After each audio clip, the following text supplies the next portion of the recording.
തുടരുന്നുണ്ട്. പ്രതീക്ഷ ഗുരുതരമായ വീഴ്ചകൾ സംഭവിച്ചിരിക്കുന്നു.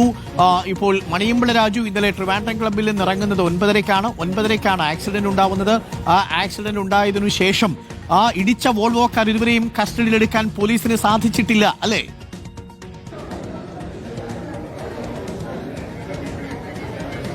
അരുൺ, ആ അപകടമുണ്ടാക്കിയ വാഹനം, ആ വോൾവോ കാർ എവിടെയാണ് എന്നതാണ് ഇപ്പോഴും അറിയാൻ കഴിയാത്ത ഒരു കാര്യം. അത് വളരെ ദുരൂഹമായി തന്നെ തുടരുകയാണ്. കാരണം പ്രാഥമികമായി പോലീസ് ചെയ്യേണ്ടത് അപകടമുണ്ടാക്കിയ വാഹനം കസ്റ്റഡിയിലെടുക്കുകയാണ്. പക്ഷേ ആ നടപടി ഇവിടെ ഉണ്ടായിട്ടില്ല. ഒപ്പം ആ സംഭവമുണ്ടായി മണിക്കൂറുകൾ 12 മണിക്കൂർ കഴിഞ്ഞിട്ടും ഈ അപകടമുണ്ടാക്കിയ വ്യക്തിയെ, മണിയൻപിള്ള രാജുവിനെ ചോദ്യം ചെയ്യാനോ അതുമായി ബന്ധപ്പെട്ടുള്ള തുടർ നടപടി സ്വീകരിക്കാനോ പോലീസ് ആദ്യഘട്ടത്തിൽ തയ്യാറായില്ല. മണിയൻപിള്ള രാജു സ്വന്തമായി കീഴടങ്ങി എന്ന് രേഖപ്പെടുത്തിയിരിക്കുകയാണ് പോലീസ്. അതായത് പോലീസിന്റെ മൂക്കിന്റെ തുമ്പത്തുണ്ടായിരുന്നിട്ട് വൈദ്യപരിശോധനയ്ക്ക് വേണ്ടുന്ന 12 മണിക്കൂർ സമയത്തിനുള്ളിൽ കസ്റ്റഡിയിലെടുക്കാതെ വീട്ടിൽ പോയി കിടന്ന് സുഖമായി ഉറങ്ങി രാവിലെ വരാൻ വേണ്ടിയിട്ട് പോലീസ് അനുഗ്രഹിച്ചു വിട്ടു എന്ന് വേണം മനസ്സിലാക്കാൻ.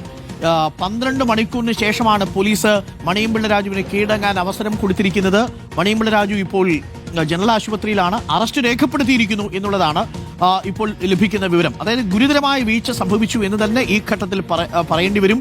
12 മണിക്കൂർ സമയം കഴിഞ്ഞാണ് വൈദ്യപരിശോധന നടത്തുന്നത്. അതൊന്ന്.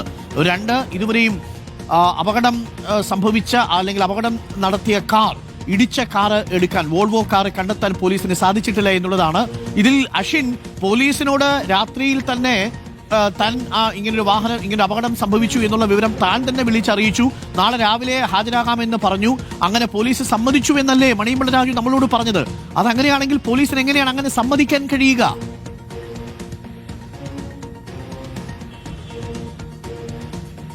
അരുൺ, അത് മാത്രമല്ല, ഏറ്റവും പ്രധാനപ്പെട്ട നമുക്ക് ഇപ്പോൾ ലഭിക്കുന്ന വിവരമനുസരിച്ച് മണിയമ്പിള്ള രാജുവിന്റെ അറസ്റ്റ് രേഖപ്പെടുത്തിയിട്ടുണ്ട്. വൈദ്യപരിശോധനയ്ക്ക് ശേഷം വീണ്ടും മ്യൂസിയം സ്റ്റേഷനിലേക്ക് തന്നെ എത്തിക്കും. ഇവിടെ എത്തിച്ച ശേഷമാണ് വാഹനം കണ്ടെത്താനുള്ള നടപടിയിലേക്ക് പോലീസ് കടക്കുക.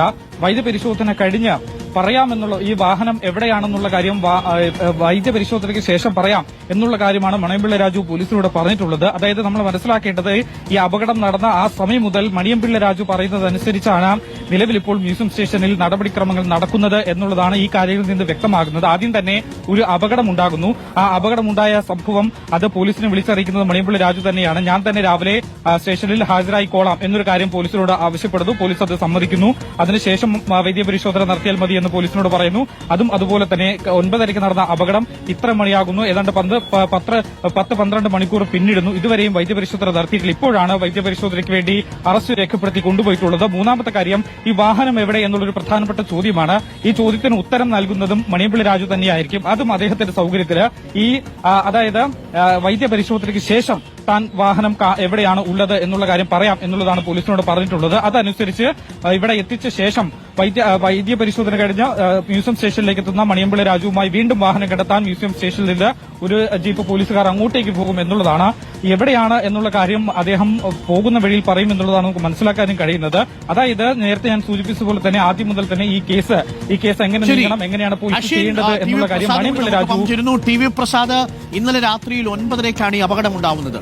അപകടമുണ്ടാക്കിയതിനു ശേഷം അപകടത്തിൽ പരിക്കേറ്റവരെ തിരിഞ്ഞു നോക്കാതെ, അവരെ ആശുപത്രിയിൽ എത്തിക്കാതെ റോഡിൽ ഉപേക്ഷിച്ച് കടന്നു കളഞ്ഞ മണിയമ്പിള്ള രാജുവിനെ ഇന്നലെ രാത്രിയിൽ കസ്റ്റഡിയിൽ എടുക്കാതെ മണിയമ്പിള്ള രാജു തന്നെ അങ്ങോട്ട് വിളിച്ചറിയിച്ചിട്ടും 12 മണിക്കൂർ സമയം നീട്ടിക്കൊടുത്ത് വൈദ്യപരിശോധനയ്ക്കുള്ള സാധ്യത പോലും ഒഴിവാക്കിയ പോലീസിന്റെ ഭാഗത്തു നിന്ന് ഗുരുതര വീഴ്ചയല്ലേ? വൈദ്യപരിശോധന 12 മണിക്കൂറിനുള്ളിൽ നടത്തിയില്ല. അപകടം നടത്തിയ വാഹനം കണ്ടെടുക്കാൻ സാധിച്ചിട്ടില്ല. ഇന്നലെ രാത്രിയിൽ കസ്റ്റഡിയിൽ എടുക്കാതെ രാത്രിയിൽ മണിയമ്പിള്ള രാജു വിളിച്ചറിയിച്ചിട്ടും മണിയമ്പിള്ള രാജുവിനെ സ്വന്തം വീട്ടിൽ കഴിയാൻ അനുവദിച്ചു. എത്ര ഗുരുതരമായ വീഴ്ചകളാണ് അല്ലേ ടി വി പ്രസാദ്? ഉറപ്പായും അരുൺ, പോലീസിന്റെ ഭാഗത്തുനിന്നുണ്ടായത് ഗുരുതരമായ വീഴ്ചയാണ് എന്നുള്ളതാണ്. ആഡംബര കാറിൽ 2 ചെറുപ്പക്കാരെ ഇടിച്ചു തെറിപ്പിച്ച ശേഷം നിർത്താതെ പോവുക, അത് മണിയമ്പിള്ള രാജു ആണ് എന്ന് സ്ഥിരീകരിച്ച് ഇന്നലെ രാത്രി ഒരുപക്ഷെ റിപ്പോർട്ടർ വാർത്ത കൊടുത്തില്ലായിരുന്നുവെങ്കിൽ അരുൺ, ഇന്നും മണിയമ്പിള്ള കോടതിയിൽ ഹാജരാകുമായിരുന്നില്ല എന്നുള്ളതാണ്. പോലീസ് എല്ലാ ഒത്താശയും മണിയമ്പിള്ള രാജുവിന് വേണ്ടി ചെയ്തു കൊടുത്തു എന്നുള്ളതാണ്. ഇതൊരു സാധാരണക്കാരന്റെ കയ്യിൽ നിന്നാണ് പറ്റിയത് എങ്കിൽ ഒന്ന് നമ്മൾ ഊഹിച്ചു നോക്കണം അരുൺ. കാരണം എല്ലാ തലങ്ങളിലും ബന്ധപ്പെട്ടിട്ടാണ് മണിയമ്പിള്ള രാജു ഇന്ന് പോലീസ് സ്റ്റേഷനിലേക്ക് എത്തിയത് എന്നുള്ളതാണ് നമുക്ക് മനസ്സിലാക്കാൻ കഴിയുന്നത്. കാരണം ഇന്നലെ രാത്രി ഏതാണ്ട് 10 മണിയോടുകൂടി നടന്ന അപകടം, ആ അപകടത്തിന് ശേഷം ആദ്യം അവിടെ എത്തി വാർത്ത നൽകുന്നത് റിപ്പോർട്ടർ വാർത്താ സംഘമാണ്. രാത്രി തന്നെ നമുക്ക് സംശയമുണ്ടായിരുന്നു അത് മണിയമ്പിള്ള രാജുവിന്റെ വാഹനമാണ് ഇടിച്ചു തെറിപ്പിച്ച് നിർത്താതെ പോയത് എന്ന്. പക്ഷേ എന്നിട്ട് പിന്നീട് നമ്മൾ കൺഫേം ചെയ്തു. മണിയമ്പിള്ള രാജുവിന്റെ മകനെ വിളിച്ച് കൺഫേം ചെയ്തു. അപകടം പറ്റിയ കുട്ടികളും ദൃക്സാക്ഷികളും പറയുന്നുണ്ടായിരുന്നു മണിയമ്പിള്ള രാജു ആണ് എന്ന്. പിന്നീട് നമ്മൾ രാത്രി തന്നെ അക്കാര്യം സ്ഥിരീകരിക്കുകയും ചെയ്തു. അതിനുശേഷമാണ് അരുൺ പോലീസ് സ്റ്റേഷനിൽ വിളിക്കുമ്പോൾ അത് മണിയൻപിള്ള രാജു ആണെന്ന് തോന്നുന്നു എന്ന് പറയുന്നത്. നമുക്കറിയാവുന്നതുപോലെ ഒരു വാഹനത്തിന്റെ നമ്പർ കിട്ടിയാൽ ആ വാഹന ഉടമ ആരാണെന്ന് വളരെ കൃത്യമായി പോലീസിന് അറിയാനുള്ള സംവിധാനങ്ങൾ ഉണ്ട് എന്നിരിക്കെയാണ് ഒരു രാത്രി മുഴുവൻ ഒഴിവാക്കി കൊടുത്തത്. അരുൺ, നമ്മുടെ മുന്നിലുള്ളത് ഇതേ തിരുവനന്തപുരം മ്യൂസിയം പോലീസ് സ്റ്റേഷന്റെ മുമ്പേ ഉണ്ടായ ഒരു വീഴ്ച നമ്മുടെ ഓർമ്മയുണ്ട്. IAS ഉദ്യോഗസ്ഥനായ ശ്രീറാം വെങ്കിട്ടരാമൻ രാത്രി ലഹരിയിൽ കാർ ഓടിച്ച് ബഷീർ എന്ന് പറയുന്ന ഒരു പത്രപ്രവർത്തകനെ ഇടിച്ച് തെറിപ്പിച്ച് കൊലപ്പെടുത്തിയ വാർത്ത നമ്മുടെ മുന്നിലുണ്ട്. അതും ഈ തിരുവനന്തപുരത്തെ ഇതേ മ്യൂസിയം സ്റ്റേഷൻ പരിധിക്ക് തന്നെയാണ്. ഒരു പ്രമുഖനായ നടൻ, അതല്ലെങ്കിൽ വലിയ വ്യവസായി, അതല്ലെങ്കിൽ വലിയ ഉദ്യോഗസ്ഥൻ, അതല്ലെങ്കിൽ വലിയ സമ്പന്നൻ, അതല്ലെങ്കിൽ രാഷ്ട്രീയമായി വലിയ സ്വാധീനമുള്ളയാൾ, അവർക്ക് എന്തും ചെയ്യാൻ കഴിയുന്ന ഒരു പോലീസ് സ്റ്റേഷനായി മ്യൂസിയം പോലീസ് സ്റ്റേഷൻ മാറിയോ എന്നുള്ളതാണ് അത്യന്തം ഗുരുതരമായ വീഴ്ച.